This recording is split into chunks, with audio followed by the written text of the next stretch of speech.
Welcome to the intersection of technology, cybersecurity, and society. Welcome to ITSP Magazine. Let's face it, the future is now. We're living in a connected cyber society, and we need to stop ignoring it or pretending that it's not affecting us. Join us as we explore how humanity arrived at this current state of digital reality and what it means to live amongst so much technology and data. Knowledge is power, now more than ever.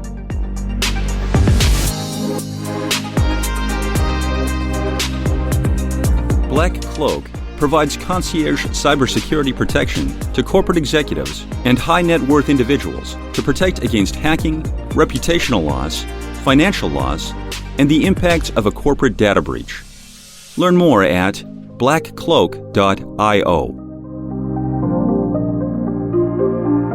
BugCrowd's award-winning platform combines actionable contextual intelligence with the skill and experience of the world's most elite hackers to help leading organizations identify and fix vulnerabilities, protect customers, and make the digitally connected world a safer place.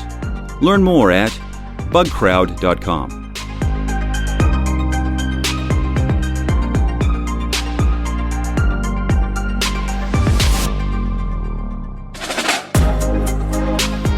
Right, here we are. The channel is Redefining Society, and I played a little trick here to my guest because she was expecting to talk about specifically cybersecurity or in the cybersecurity field, because we already had a conversation about burnout into the cybersecurity industry, and that was right before Black Hat 2022 in Las Vegas, and we decided that it was such a great conversation and there was so much left to cover, even outside cybersecurity industry, and to be able to talk about burnout and business psychology and how this is actually becoming much of a news that we find every day. When you look around social media, people are working remotely.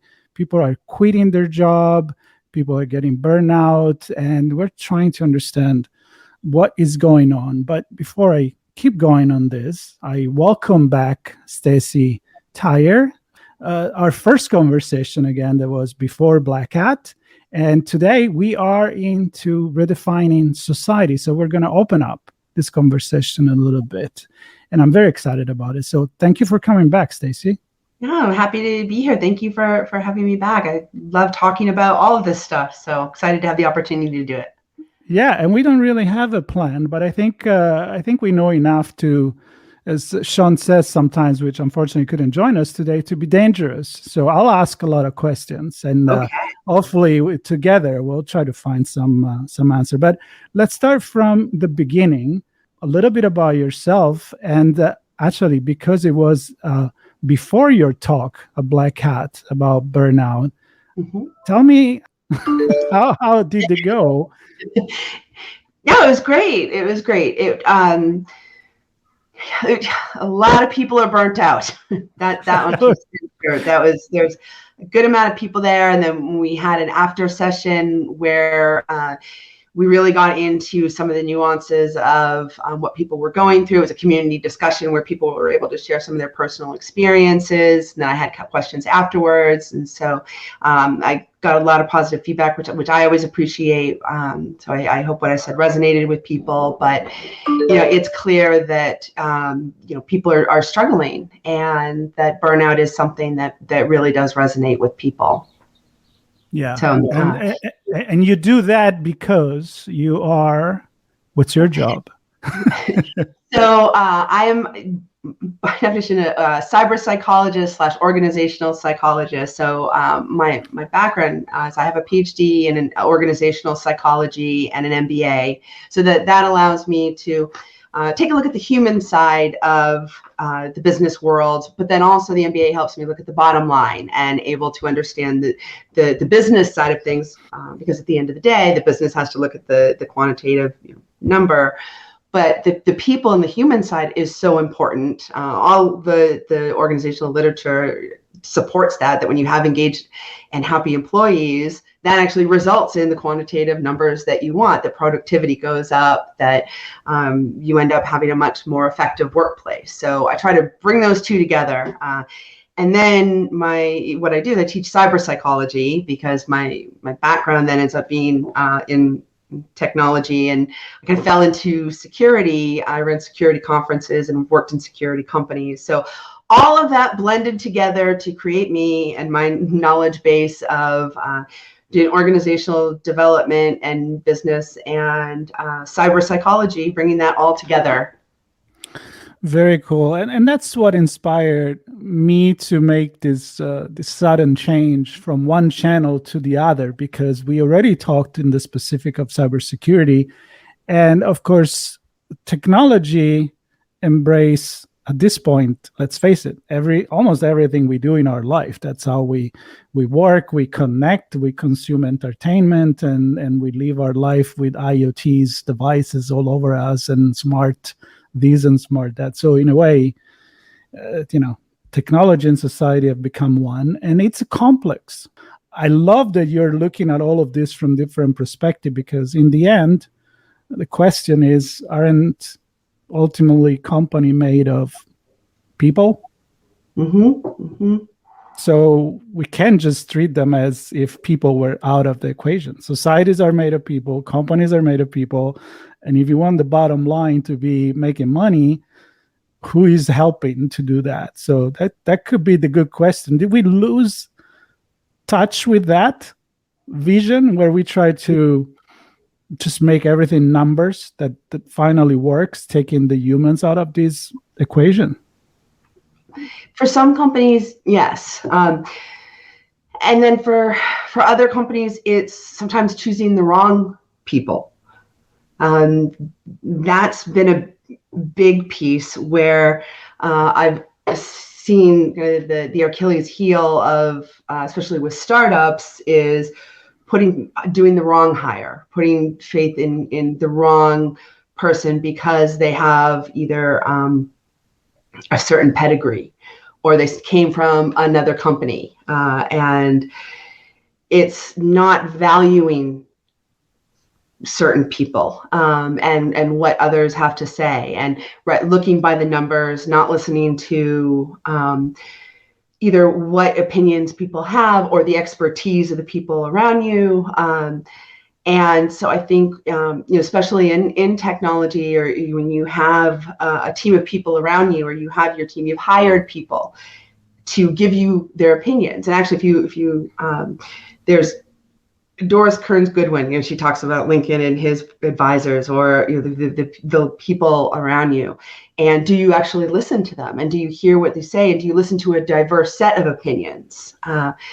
And that's really what's important, is, are you listening to the people around you? Are you valuing their opinion and taking a little pieces of that, and then listening to that and processing it through your own filters, of course, but yeah, listening to people because you appointed them to have a certain area of expertise that you may not have. And if you hired them, are you listening to them? Are you listening to multiple people, not just one person who's in your ear and you're listening to them only because they have a certain pedigree, and then to the extent of where you're not listening to others. So are you saying that some people that have a great background, a great resume, like maybe CEOs or people in the hiring department, any management level, you're saying that they may be good for some companies, but not good for other company because they have a different bottom line, they offer a different product, a different service. So the assumption is, well, if you're good for that company, you got to be good for my company. But yes, I'm understanding that may not be the case. Yeah. They'll, what happens is the first somebody comes in, it's a CEO or an executive, they hire the people that they've worked with before, or they hire within their network. And, it's understandable. They want to work with who they're familiar with or who they're connected to. And then sometimes that ends up working against them, or they hire somebody because when you're hiring somebody that's a known entity, Or, hey, look, we have somebody who was the CFO of Microsoft, or, something like that has a brand name. That ends up being very appealing to the board somewhere else. And so they end up listening to that person because they have expertise or pedigree, to the point of not listening to the other people around them. I recently had the benefit of going to a conference, and Obama was speaking. And whether political pieces aside, whatever you think, one of the things that he said I thought was interesting is he points across the room to one of the people who's just taking notes. He said, I just asked them because they're just creating the notes for their people anyway. So the people who are up in charge are just listening to what this person tells them anyway. So I just asked them what they think because they're telling the other people what to think. And I thought that was really interesting because he's not wrong. Yeah.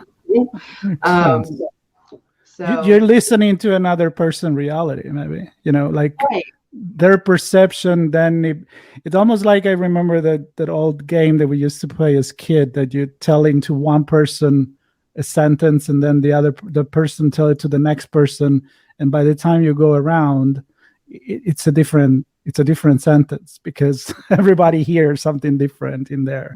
Well, who's living the reality of it? So if you're making a decision that's going to impact, say it's a buying decision, right? Or you're picking a software, or you're picking something. This happens all the time in the security industry, right? If so somebody's going to buy something that impacts, say, the security protocols. Well, who are you going to buy that for? Is the person buying it and doing the authorization for it, the people that are actually going to be using it and are going to have value for it, and who's making those decisions, and who has the input in on that. And so sometimes there's a lot of companies that are spending money and making decisions who aren't the people that are actually having the practical application for it. And when you start getting buy-in from, okay, but this is actually what it really looks like and who's going to use it, you start making smarter decisions, more tactical decisions, because you're actually talking to the people that are on the front line doing those things.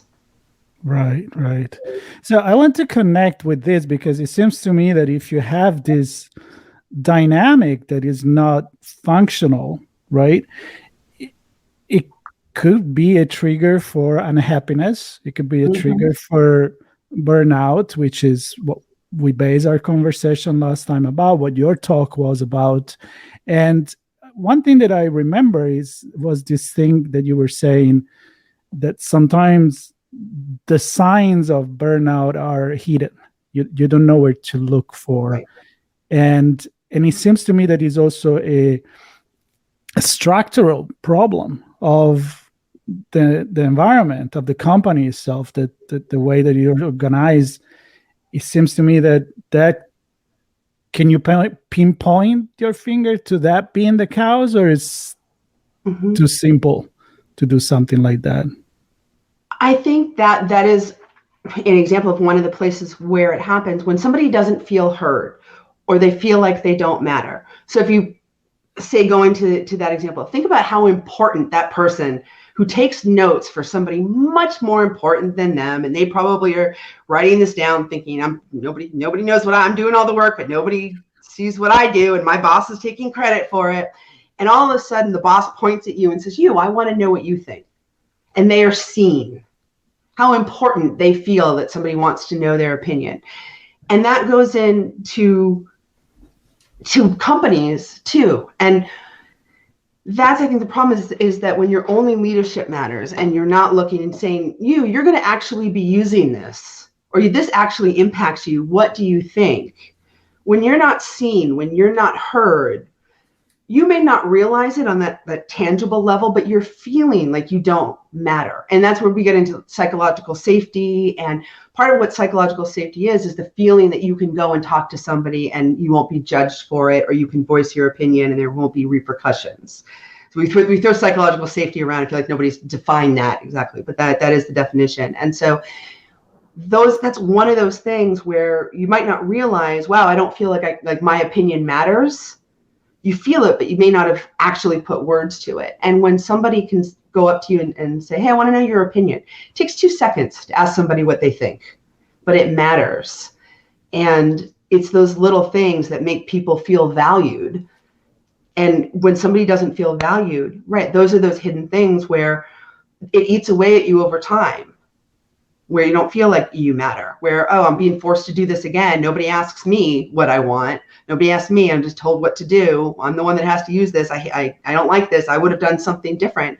That builds resentment up over and over and over again, because you would have done something different, but you're the one who's actually using it, who's the one that is affected by it, and somebody, you know, who's up in an office somewhere that doesn't use it is making these decisions for you. And in the case of security, sometimes it matters because you're the one who, if there's a breach or if there's something that needs more work done, you're the one that has to answer for it, who's watching for it. I feel like this, of course, could be applied to any other job. Like if you're not happy with your job, what is the reason why? And that you become burnout from doing that job. And I think it's quite of a different angle from what usually, at least I hear in the cybersecurity industry, technology in general. I assume, and it may be me making the wrong assumption, that burnout means that you're going too fast. You're going high RPM and you end up burning out because you work too much, you have no break, you have no family life, no personal life, and you don't get time for yourself. But you're putting kind of a different angle here where you can get burned out, and that has nothing to do with the actual amount of job that you do, but it's the quality of the job that you do. Yeah. I actually spoke to somebody at Black Hat and said, I work a lot and I don't feel burnt out. And I was like, wow. But he was feeling good about his job and about the work and felt valued in it. And I think when you reach that state of what's called flow, where you feel good about it, you feel like, this is good, I'm on top of it, and you enjoy what you're doing. It just seems to, like, it feels like second nature where you can enjoy doing it. And I've had that where, this is before kids, side note, but where I've had it where, I just enjoy doing the work and I want to do it. And it feels like, just a brain challenge or doing a puzzle or just something that I really enjoy doing. And so, it's not the time, it's validating. It makes me feel like I'm accomplishing something. It makes me feel good about it. When I'm feeling good about my work, it's very, very satisfying and it feels like I'm kicking butt and it feels really great. And I think that's why the reward aspect of it and something that managers should, be aware of the fact that I think people don't realize how hard other people are on themselves. And managers sometimes don't realize that the compliments or just the acknowledgement of you're doing a really great job here, how much that can make somebody's day and energize them to keep going. That so many people are afraid of their managers. Everybody, I think, walks around afraid. Managers are afraid that their reports don't like them a lot of times.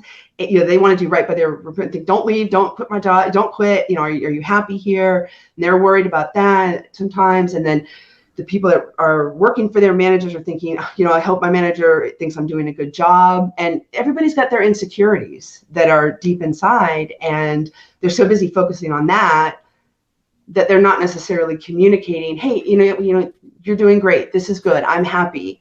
And that positive reinforcement is hard to give. It's hard to find the words for it sometimes too. So my brain goes always into some sort of the culture, right? So what you're saying for the job, like you're afraid of the manager, you're afraid to be judged, you feel like you cannot speak your mind and participate, giving your opinion, be part of, creating the future of the company.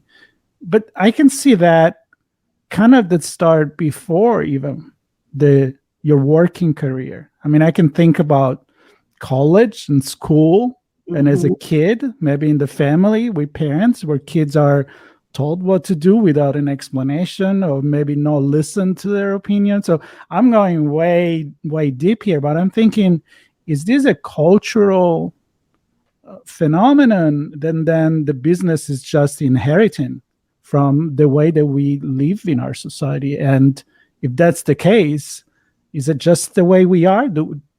Or do we have an alternative?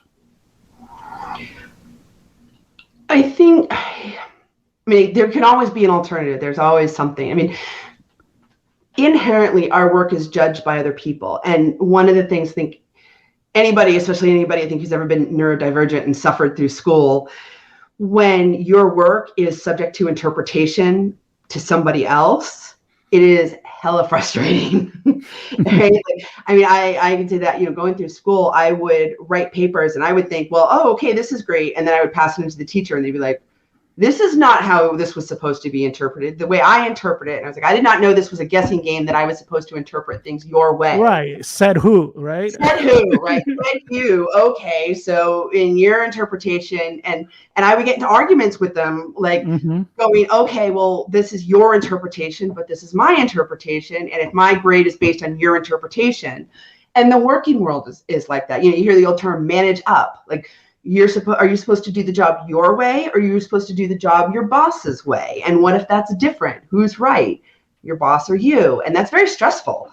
Because I think when you start looking at your work as, I'm going to do the job the way my boss would do it, you're wearing someone else's shoes. And you're not going to walk as confidently or as comfortably as you are when you're wearing somebody else's shoes. That is super stressful. And you're going to suffer, I think, when you do that, versus being able to say, this is who I am, how I would do it, and is this okay? And given that freedom and autonomy, free of judgment from your boss. It's a very tricky relationship. And, you know, is there a way to do that? Because your boss always has to be the one to, I mean, essentially monitor and watch you and is accountable for you. If you go rogue and do something, your manager at the end of the day has to answer for that. So there's always going to be that balance. I don't know if there's necessarily an answer for that, except trust and good communication, which takes time and alignment.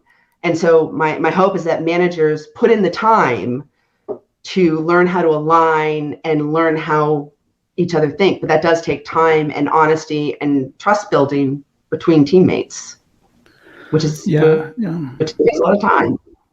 And it goes back to what you said, to do an assignment for school. I mean, my opinion is that there's always multiple ways to do something right.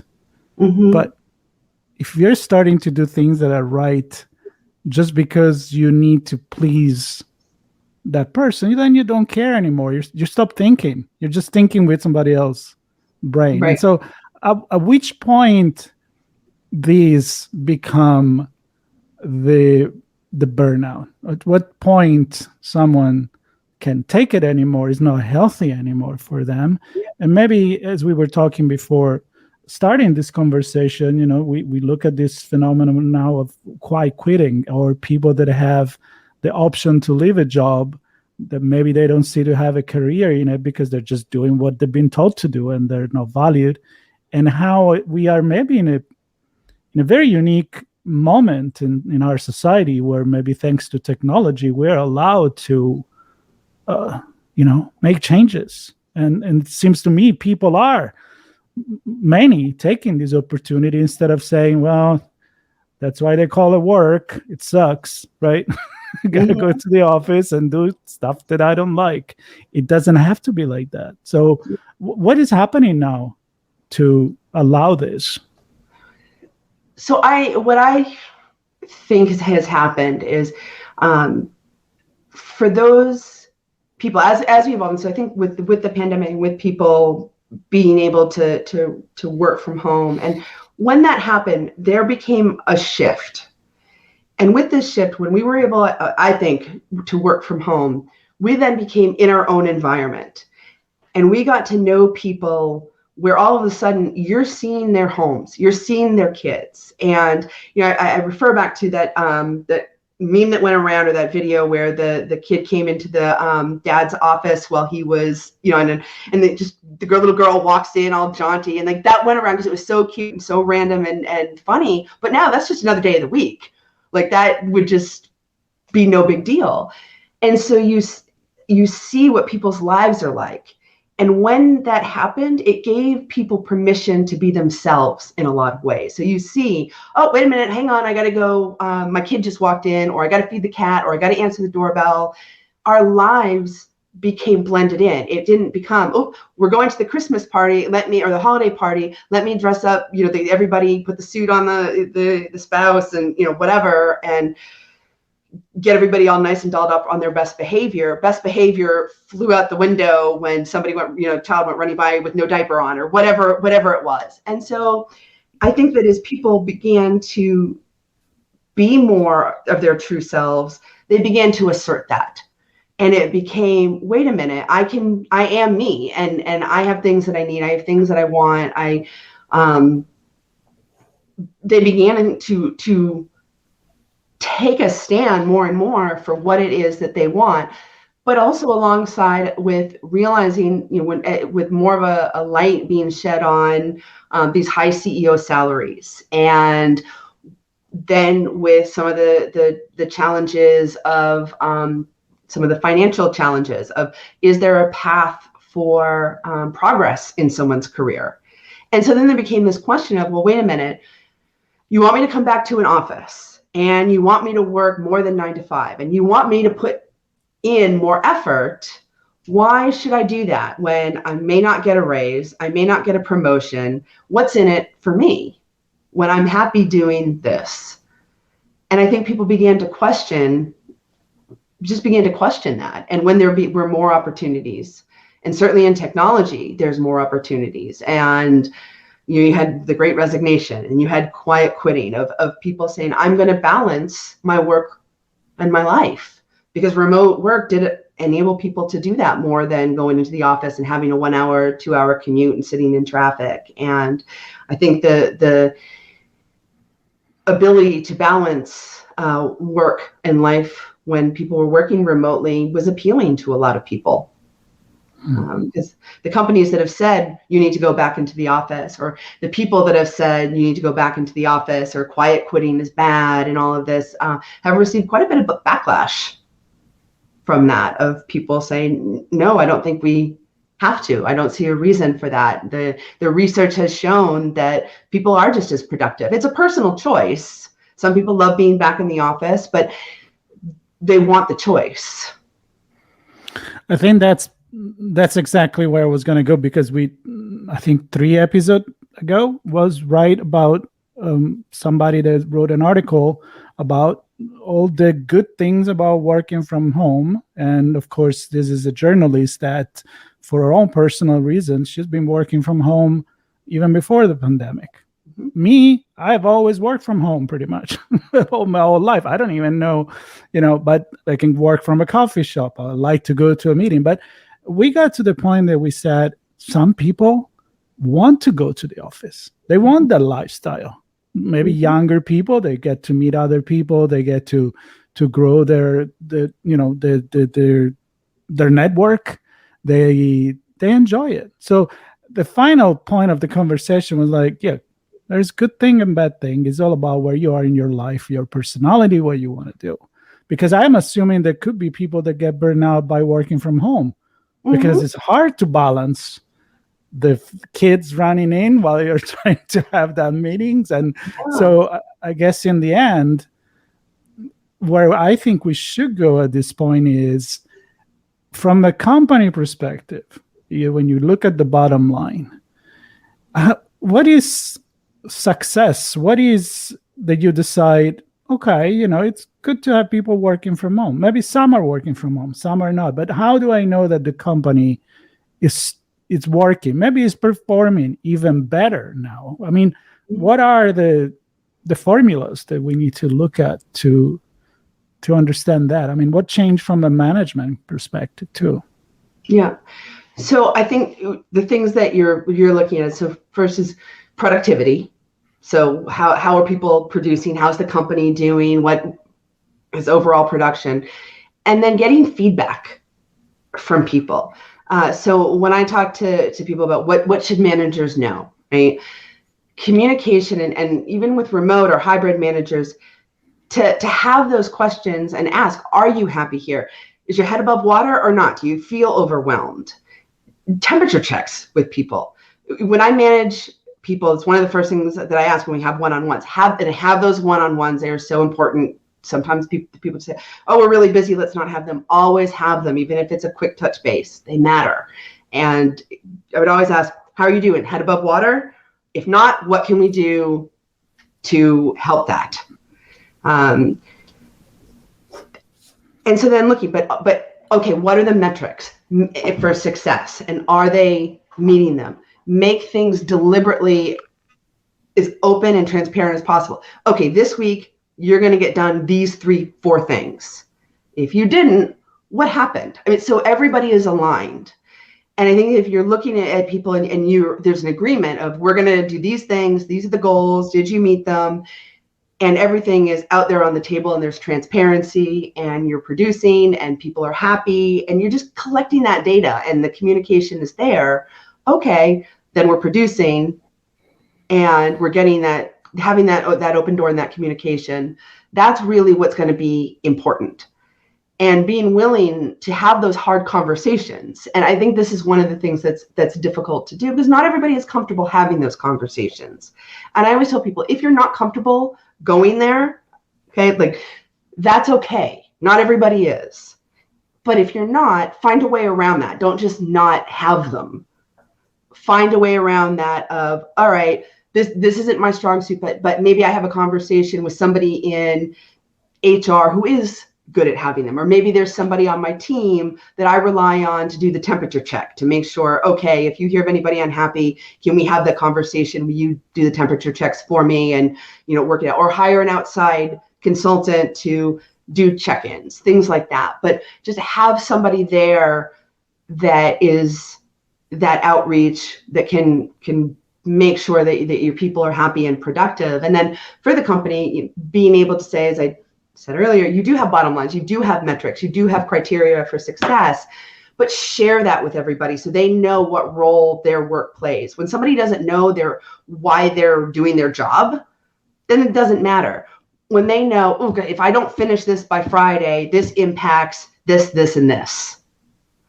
If they think it doesn't matter, yeah, well, I'll just get it done. It doesn't matter anyway. It doesn't matter who I impact. They don't realize or care that by delaying their work till Tuesday, they're making, Joe, Susie, and Caleb late with their work, right? And that there's domino impact. So a lot of transparency, a lot of confusion, or communication, and letting people know that their work matters and why. I think that's an important point because if you are just doing a repetitive job, and I cannot not think about, Adam Smith and the division of work and labor and how that was such a great thing for Industrial Revolution because you could produce more, but you also make people become just numbers or machines because you're like, all right, you're going to sharpen a pencil. Well, why do I sharpen the pencil? Well, don't worry about that. You sharpen the damn pencil. And then, to the extreme of knowing, I have this role. I'm doing this thing because there is all the many people that benefit that I'm working together in this team. And then the customer of the company are getting a better product. They're happy. And so that you're part of the society. So I think it's reconnecting to what you said at the beginning, meaning like, is that work giving you a purpose? Mm-hmm. And if it's not, then you may get burnout and you're going to walk away and do something else. Now, is there something in between? Like, as the importance of retaining people in a company, you can't just either fire people every day or have people quitting every day. It costs. You have to retrain, you have to restructure. Mm-hmm. Our company doing this temperature check, our company really meaningful. And I am kind of thinking like what, diversity and inclusion. One thing is to say, oh yeah, we are a diverse company. We are inclusive. But are you really? Or are you just saying that? Right. So I'm thinking the same thing about quality of life and burnout management. Our company literally getting better at doing this? Or what do you think they could do better? The companies that I have luckily either worked for or interacted with are but I do know that there are a lot that are not. That said, I think that with advocacy from like the talks at Black Hat, and there's a lot of work like from in the mental health hackers but also in like the Kubernetes space and the developer space. Like there's a lot of advocacy for mental health happening right now, and I think with that there will be some encouragement and some movement towards that. The awareness is happening. It may be slow. I get super frustrated, when I say, okay, well, what about mental health days? And someone says, doesn't exist. Mental health doesn't matter. And I'm like, oh my goodness, this is why people are unhappy with you. I think anybody, when they take that attitude, it is very frustrating, and that's why their employees are frustrated with them. But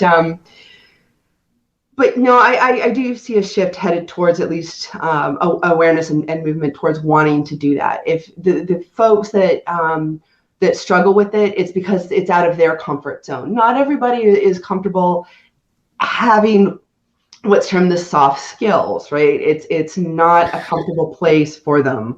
I know nobody can see my air quotes, but that's what I feel like.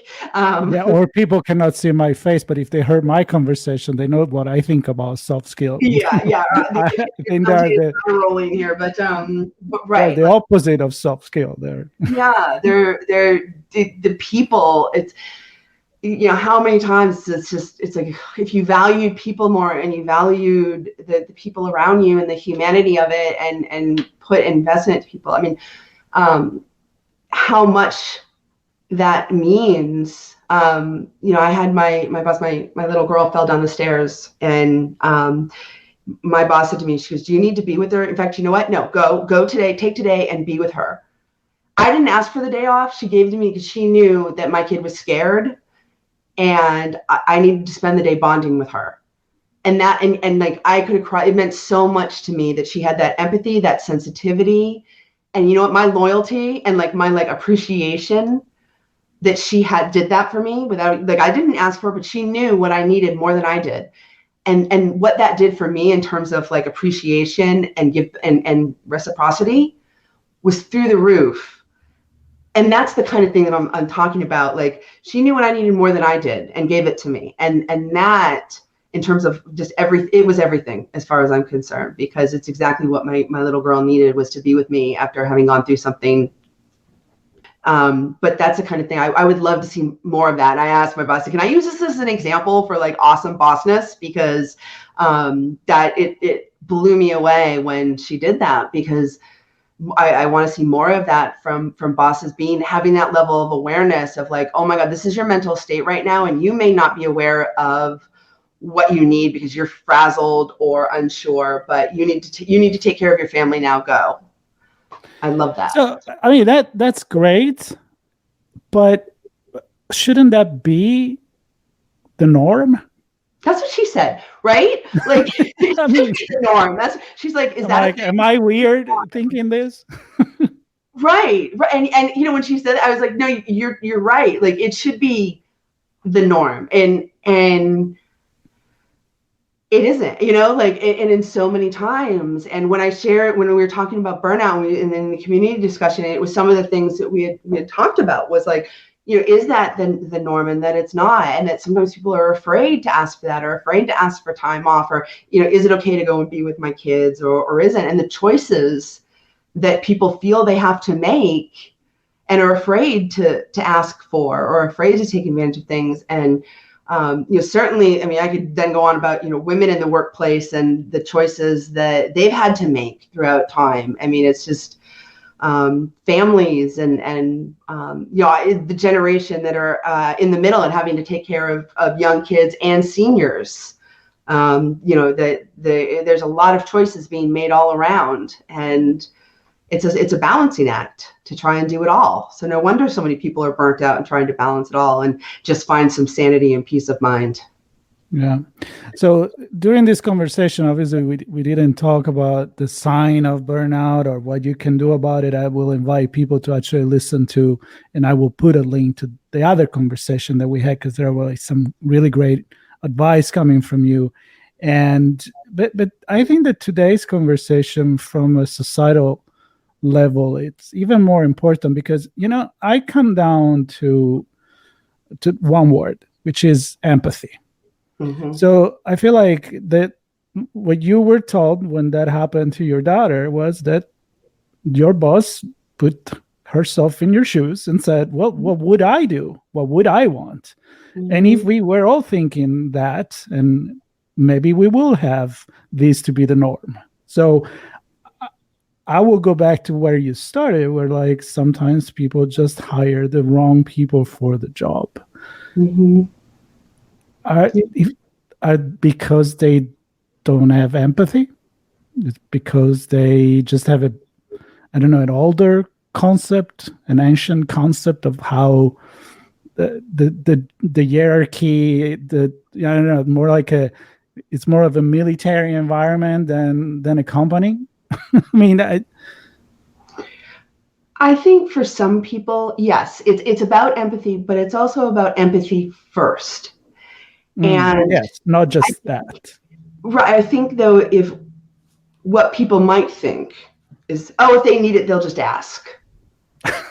Yeah. Right. Like if I really wanted it, I would have just asked, versus like she was like, you were going, like, I didn't ask for it. She's like, you were going, go away. Goodbye.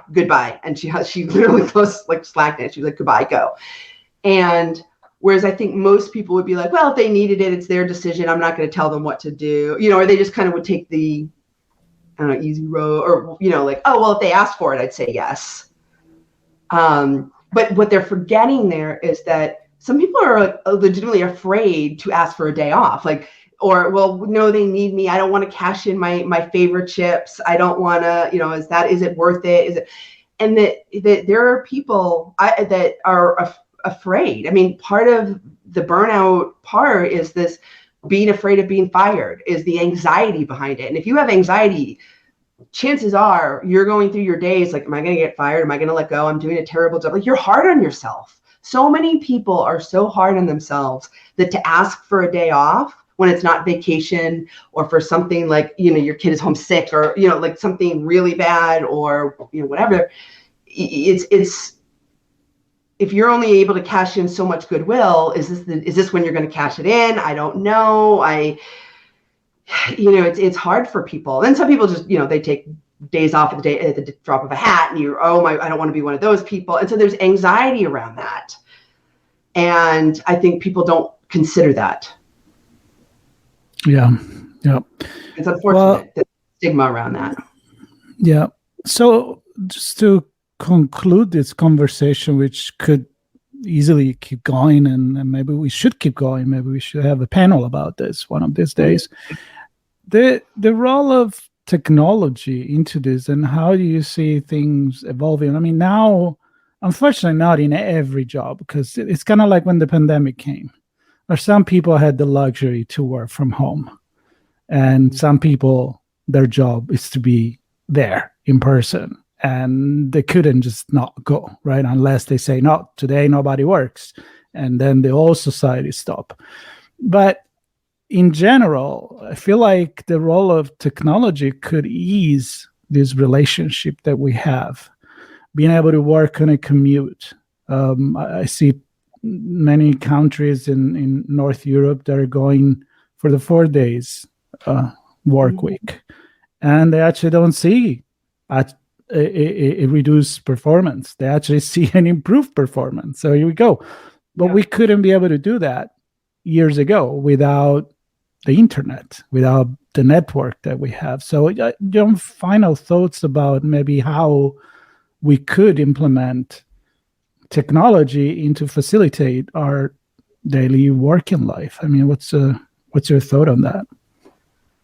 So it's interesting. I had a meeting earlier today with somebody in the VR community, and we were discussing whether or not VR would start to play a role. Yep. And it is coming. It is coming. Winter is coming. Yes, it is coming. but no, the 4 day work week, the 4-hour work week. I mean, all these 4 hours, yes, 4 hours. I mean, yeah, all of these different things. Unfortunately, with some of those major changes, something has to push it. So many people said remote work, no way, we'll never work, no how, no way, no how. And then the pandemic happened, and it was like, oh, well, no, we can make remote work happen. But it took a pandemic to make that these companies change their mind. So let's not do that again. So I don't need something that traumatic to make people finally change their mind. I wish they would, but yeah, I think as new technologies come out, but it'll have to be something big that people are willing to take a risk on. And, my hope is, I love the idea of a 4-day work week, but I think that with the technologies, who knows, self-driving cars, a better train system, better implementation. I mean, you take the train system in other countries, and it's so easy. If I could go and take an easy train system, I would be much more willing to go into an office. So, I mean, major infrastructure would have to change, I think, to make life a little bit easier here. But, we'll see. There's lots that could be done if we were willing to do it. Absolutely. Kind of like driving technology to do what could improve humanity instead of just do the other way around, where machine will slave you. And of course, now I'm going all fictional here, but that's not the point. But I love what you said. It's kind of like creating more of a utopia than a dystopia, because in a way it's scary, but it doesn't have to be one or the other, right? Yeah. Virtual reality or robotics, it doesn't mean artificial intelligence, doesn't mean it's taking all the jobs away. I mean, it means it augmented our capacity to do our job, and maybe that will free us from monkey work, right? That repetitive thing that you don't even understand why you do it. So I think that you're right. That's at the core of feeling unhappy, and that's where burnout comes from. And whatever that make you feel unhappy, we need to take care of it. We need to figure it out. So great conversation. I don't know how many answers we gave, but I'm hoping that people will be asking themselves or others a lot of questions. Maybe not necessarily should I quit or not, but where are we going with this? What makes me happy? What doesn't make me happy? What can I do about it? So, Stacy, we'll put links to your work or resources, your talk still, because I think it's extremely relevant.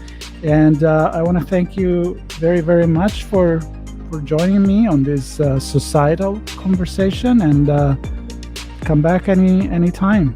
All right, thank you.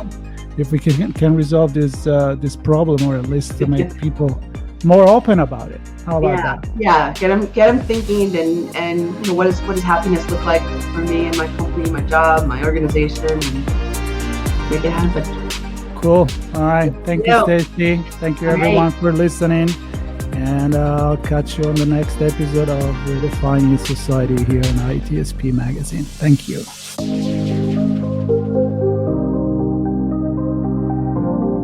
BugCrowd's award-winning platform combines actionable contextual intelligence with the skill and experience of the world's most elite hackers to help leading organizations identify and fix vulnerabilities, protect customers, and make the digitally connected world a safer place. Learn more at bugcrowd.com. Black Cloak provides concierge cybersecurity protection to corporate executives and high net worth individuals to protect against hacking, reputational loss, financial loss, and the impacts of a corporate data breach. Learn more at blackcloak.io.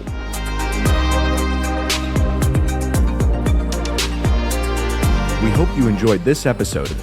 If you learned something new and this podcast made you think, then share itspmagazine.com with your friends, family, and colleagues. If you represent a company and wish to associate your brand with our conversations, sponsor one or more of our podcast channels. We hope you will come back for more stories and follow us on our journey. You can always find us at the intersection of technology, cybersecurity, and society.